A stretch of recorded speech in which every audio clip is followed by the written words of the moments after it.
und Rechenschaft ablegen, wenn vieles in diesem Land nicht mehr selbstständig funktioniert.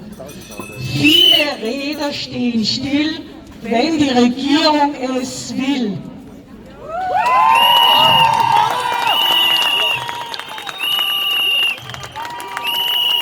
Wir haben alle Maßnahmen mitgetragen, Mundschutz, FFP2-Masken für 8 bis 12 Stunden bei körperlich anstrengender Arbeit, Isolierung, Beschwerden von Patienten wegen Besuchsverbot, Anrufterror von Angehörigen, Schließung des Speisesaals, Testen, Antigen, sogar PCR jeden 3.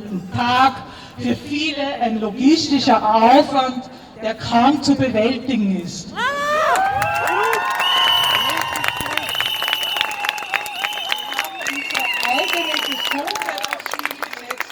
Haben Hautausschläge, Augenprobleme und Atemnot von den Masken bekommen. Wir haben Überstunden gemacht, zusätzliche Dienste übernommen, uns in Schutzanzüge verpackt und Geimpfte wie Ungeimpfte in gleichem Maße versorgt.